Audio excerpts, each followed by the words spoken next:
Olá, queridos, a paz do Senhor Jesus. Graças a Deus por mais uma vez dar-nos esta oportunidade de estarmos aqui para contribuir, colaborar com a evangelização através da Escola Bíblica Dominical. E você também pode nos ajudar. Como você pode nos ajudar? Compartilhando, comentando, deixando um like e inscrevendo-se em nossos canais no YouTube, Isfama Jesus. Aqui no Facebook você já pode ver Rádio Falusb e Israel Fonseca e Amantes de Louvores Antigo. Inscreva-se, compartilhe e divulgue, evangelize comigo através da Escola Bíblica Dominical. Vamos à nossa lição de número 6. Amém? Então vamos lá. Mais uma vez eu te peço, não esqueça, compartilhe e evangelize comigo através da Escola Bíblica Dominical.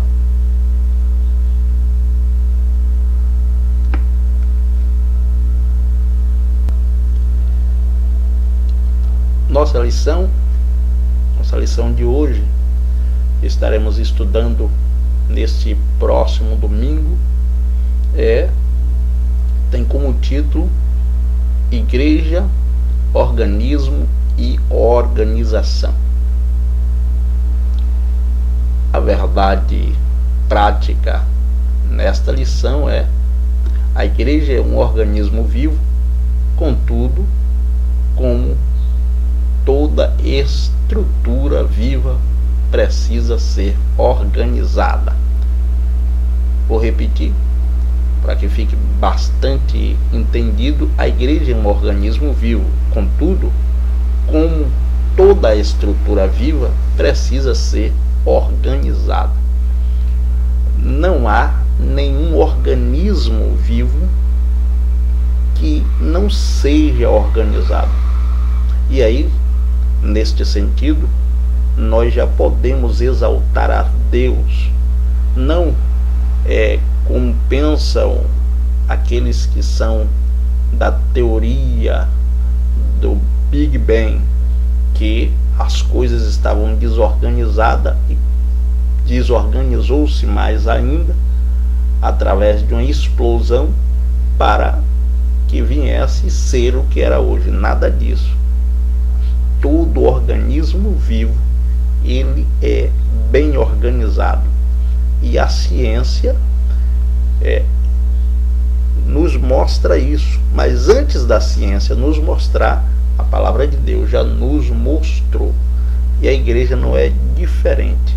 A igreja é uma organização, mas sobretudo ela é um organismo, e este organismo é vivo, porque ela tem Deus como seu fundador e a palavra dele como aquele que dá esta vida a este organismo. O texto áureo desta nossa lição está em Atos capítulo 6, versículo de número 3, que diz: Escolhei, pois, irmãos, dentre vós 7 varões de boa reputação, cheios do Espírito Santo e de sabedoria, aos quais constituamos sobre este importante negócio.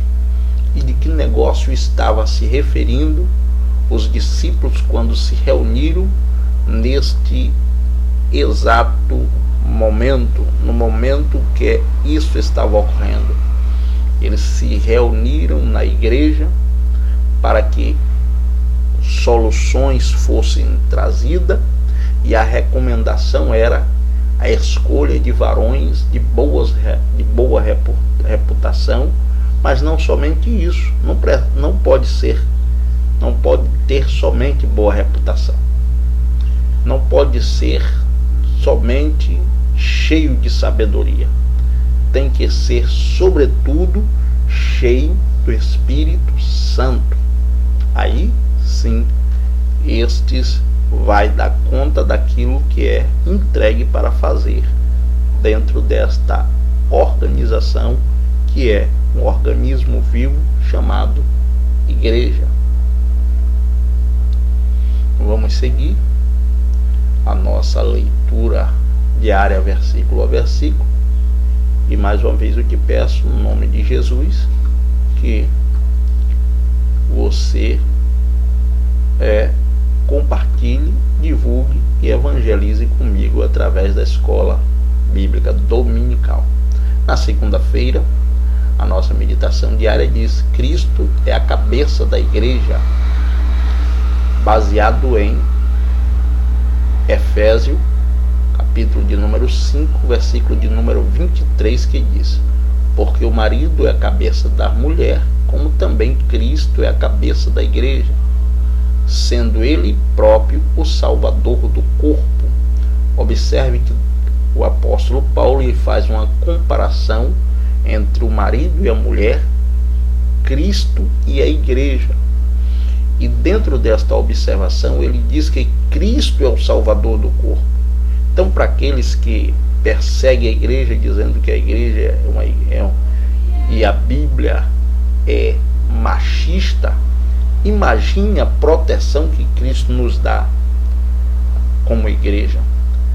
E desta mesma forma ele transfere esta responsabilidade para dar proteção à sua mulher.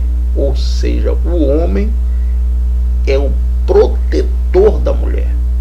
Se tem alguns aí que agem de forma errada ou de forma diferente daquilo que a Bíblia recomenda, nós não temos nada a ver com isso. A igreja e nem a palavra do Senhor não tem nada a ver com isso. Mas o que a igreja e o que a palavra de Deus recomenda em relação a marido e mulher, entre Cristo e a igreja, é uma mútua cooperação, um amando o outro e um protegendo o outro.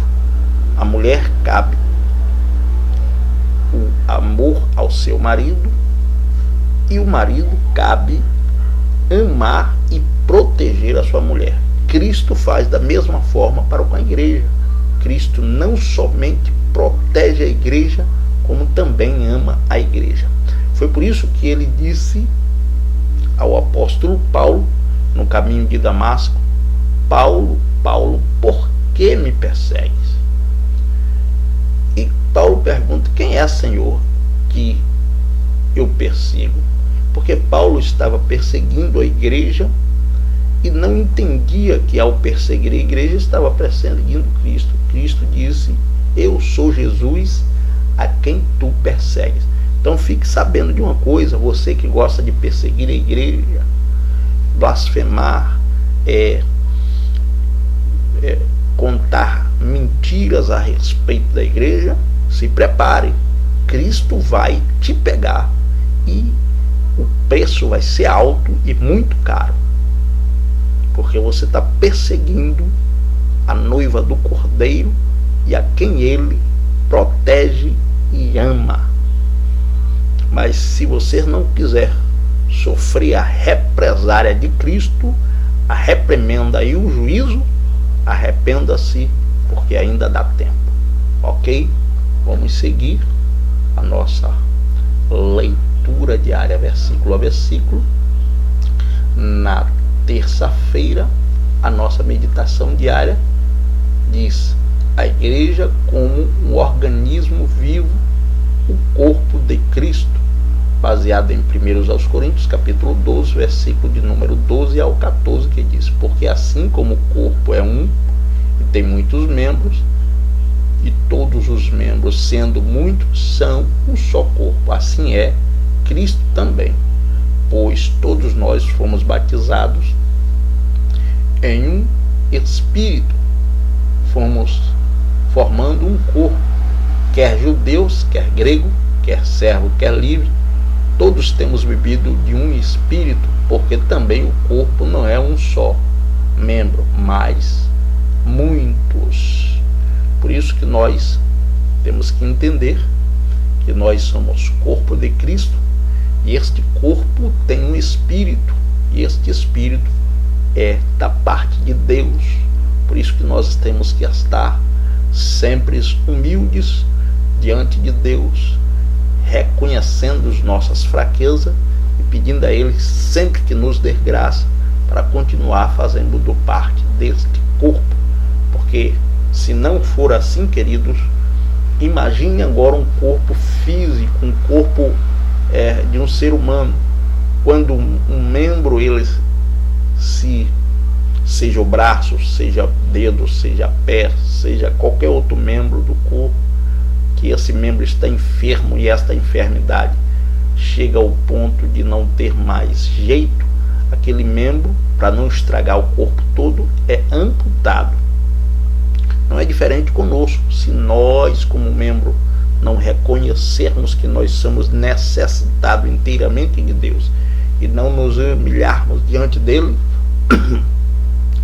por certo seremos cortados. E para não sermos cortados, temos que estar humilde e diante dele, pedindo sempre que nos perdoe no nome de Jesus.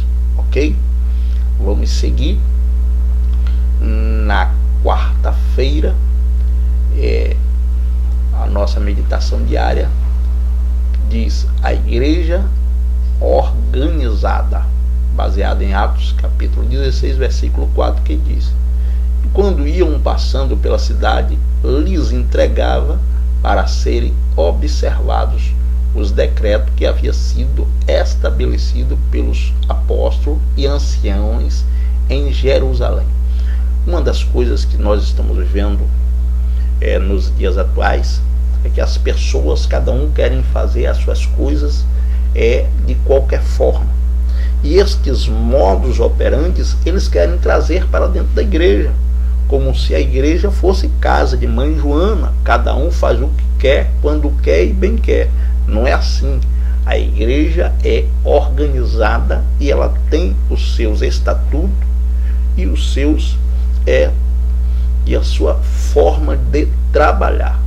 Quem não quer se enquadrar no estatuto e na forma de trabalhar, assim como Jesus convida para entrar, ele não fecha a porta para quem quer sair por não obedecer a sua palavra. Então, se você é um daqueles que diz que porque a igreja quer ser assim, quer ser assado, não, a igreja segue regras, e estas regras têm que ser obedecidas, porque ela é uma organização organizada. Não existe organização desorganizada. Isso se torna até um contrassenso, mas o que querem hoje fazer com a igreja é justamente isso, uma organização desorganizada, porque querem bagunçar. E isso é estratégia do inimigo, mas já caiu por terra, porque a igreja se manterá organizada.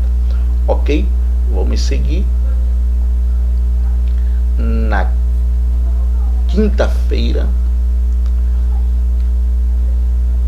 a nossa meditação diária diz: mantendo a decência e a ordem, baseada em 1 Coríntios capítulo 14, versículo 40, que diz: mas faça-se tudo decentemente, com ordem. Já falei anteriormente e torno a reforçar: não queira entrar na igreja pensando que será feito tudo conforme a sua vontade, o seu querer e da sua forma e do seu jeito. Não. Na igreja as coisas têm que ser feitas de forma decente e ordeira. Fora isso, não terá êxito. Mas a igreja te convida a se enquadrar na sua forma de trabalho, ok? Vamos seguir a nossa meditação. Na sexta-feira, a nossa meditação diária está dizendo desta maneira: resolvendo problemas de natureza doutrinária, baseado em Atos capítulo 15, versículo de número 1 ao versículo de número 6, que diz: então alguns que tinham descido da Judéia ensinava assim aos irmãos: se não vos circuncidar conforme o uso de Moisés, não podeis salvar-vos. Tendo tido Paulo e Barnabé não pequena discussão e contenda contra eles, resolveu-se que Paulo e Barnabé e alguns dentre eles subissem a Jerusalém aos apóstolos e aos anciãos sobre aquela questão, e eles, sendo acompanhados pela igreja, passavam pela Fenícia e por Samaria, contando a conversão do gentio, e dava grande alegria a todos os irmãos. Quando chegaram em Jerusalém, foram recebidos pela igreja e pelos apóstolos e anciões, que lhe anunciava com grande coisa Deus tinha feito com eles. Alguns, porém, da seita dos fariseus, que tinham crido, se levantaram dizendo que era mister circuncidá-los e mandar-lhes que guardasse a lei de Moisés. Congregaram-se, pois, os apóstolos e os anciãos para considerar este assunto. Tudo que nós somos e temos hoje foi na direção do Espírito Santo e baseado naquilo que os apóstolos e os anciãos chegaram em uma conclusão. Nós, igreja, nós não somos judaizantes. Nós reconhecemos todo o valor daquilo que os judeus, sendo da parte de Deus eleito, escolhido, trouxe para nós, mas nós entendemos que assim como sem eles nós não existiríamos, nós também entendemos que assim eles também sem nós não alcançarão a salvação, porque a salvação veio para os judeus e os judeus não receberam. Então o que é que acontece? Assim também nós somos co-participantes com eles das bênçãos de Deus, e portanto, como eles não receberam ao Senhor, nós agora entramos nesta brecha para também sermos filhos de Deus pelo sangue do Senhor Jesus Cristo. Então, é uma mútua cooperação que há entre o Novo e o Velho Testamento para um completar o outro e chegarmos ao que chegamos hoje, a salvação em Jesus Cristo. Portanto, querido, nem judeus, nem grego, nem servo, nem livre, nem escravo, nem grande, nem pequeno, todos se resumem a Cristo. Sem Cristo, nenhum é coisa alguma. Todos dependemos dele para a salvação. E, finalmente, queridos, no sábado, a nossa meditação diária diz: ora, cuidando dos santos, baseado em 1 aos Coríntios, capítulo de número 16, versículo de número 1, que diz assim: ora, quanto à coleta que se faz para os santos, fazei-vos também o mesmo que ordenei na igreja da Galácia.